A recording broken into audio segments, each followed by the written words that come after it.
Welcome back. Are you ready for Revelation chapter 14?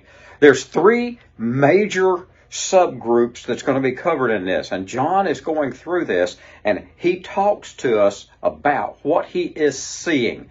And the first one is going to be the Lamb and the 144,000. Remember, we covered that just a few chapters back. Now we're going to cover a little bit more detail about these 144,000. Then we have the three angels, and they're going to be coming out of heaven, and we're going to see what they are going to do as they harvest the earth. And we're going to try and understand a little bit about this. But again, it depends on what the Holy Spirit is going to let us know and how we're going to think about this. One of the things to let you know is, yes, as we've talked about before, there's a lot of symbolism and things that we don't know. There's a reason why we don't know. It hasn't got enough information yet leading up to it. But we need to know all the information so that we start putting the pieces of the puzzle together as God is presenting the information as it comes along. And so if we don't study and we don't learn and we don't make ourselves aware of it, then how are we going to avoid being deceived when the false prophet and the Antichrist come and try and deceive us? So now, let's go ahead and pick up here in 14. The Lamb and the 144,000. And I want you to listen as I go. It says, then I looked.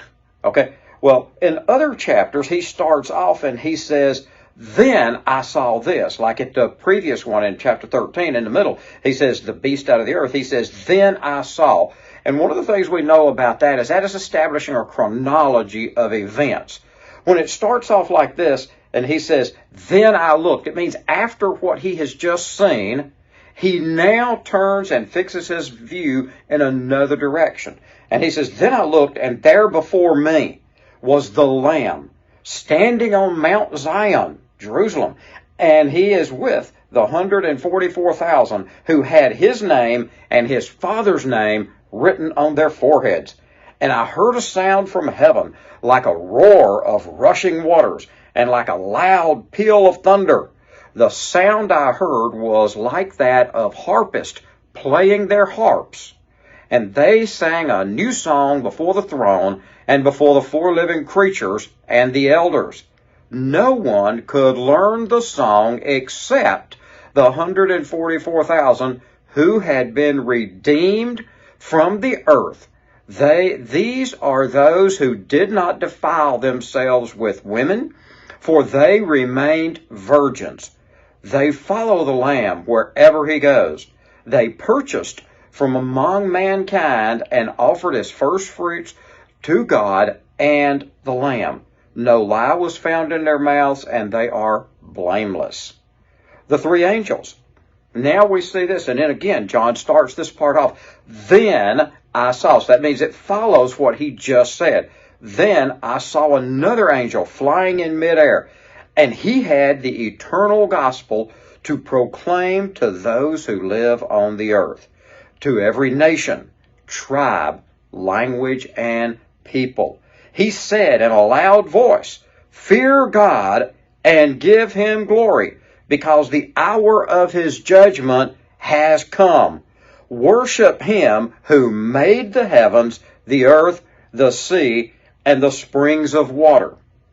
A second angel followed and said, fallen, fallen is Babylon the Great, which made all the nations drink the maddening wine of her adulteries.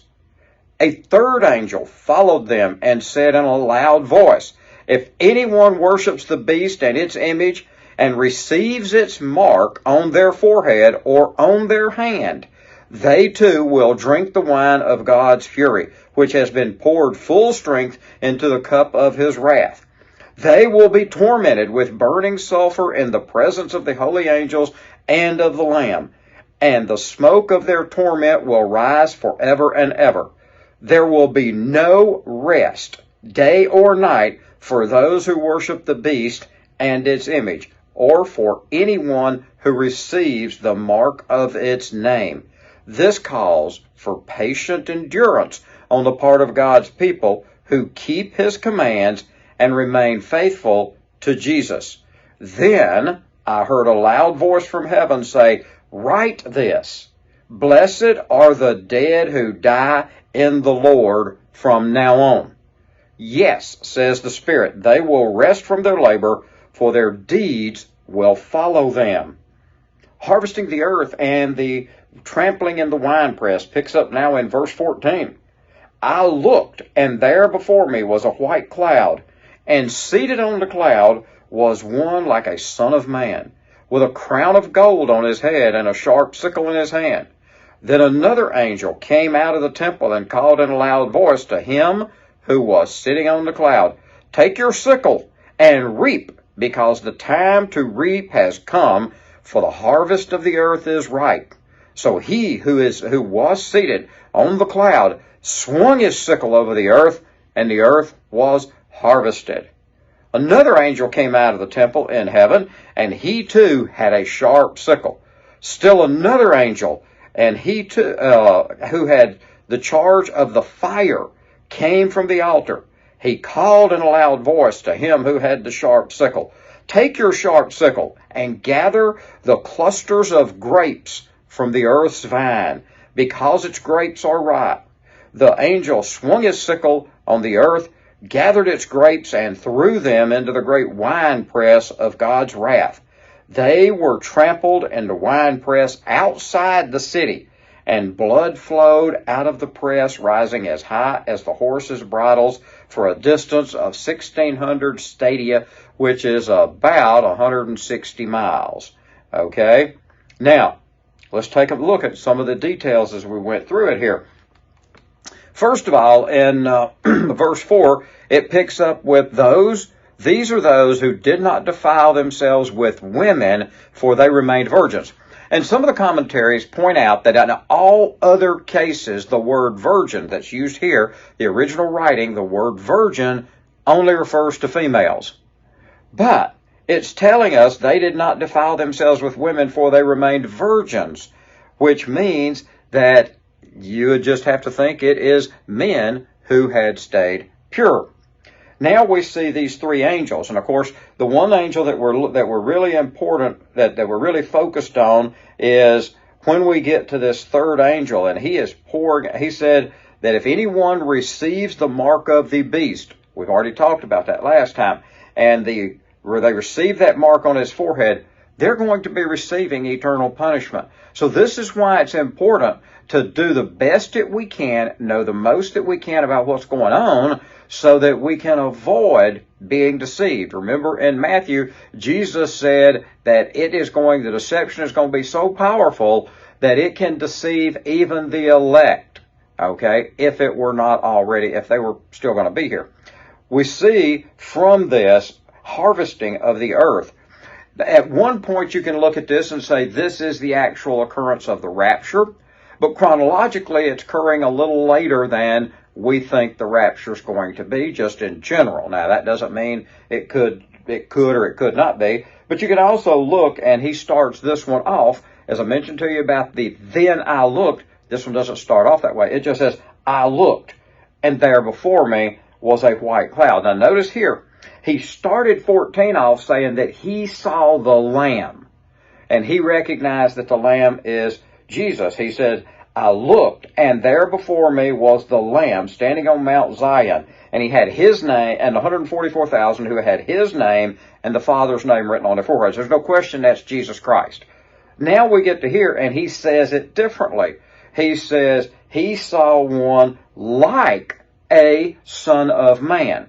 Now, Jesus' favorite word for himself, or a description of himself, was son of man. We also saw son of man in Daniel. And now we see it again here.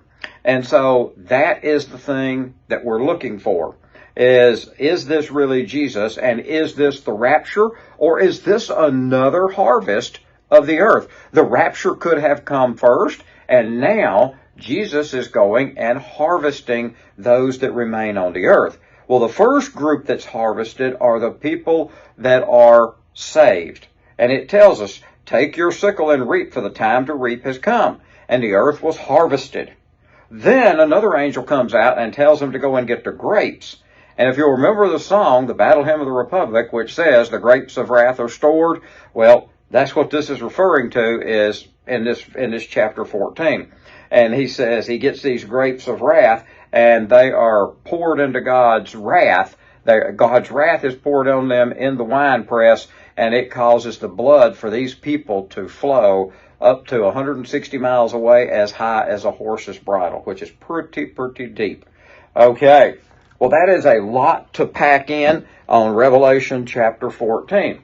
Now, what you'll want to do is take a minute and look at this yourself and read back through it. Once again, my goal is not to, quote, teach you Revelation, because that would first mean I knew. I do not know. I am doing the best that I can by just reading what John wrote, and then we have to let the Holy Spirit open up and give us wisdom as to what we actually have read. And it's quite possible, quite likely, that as you read through this yourself, you will pick up with insights that I never had, because the Holy Spirit is going to talk to you and talk to you specifically. So make sure that in order to receive your blessing, you listen to this, and then you read it, and you ponder what you have read. So, looking forward to chapter 15, where we get into the 7 angels with the 7 plagues. And let's find out a little bit about them. Have a good day.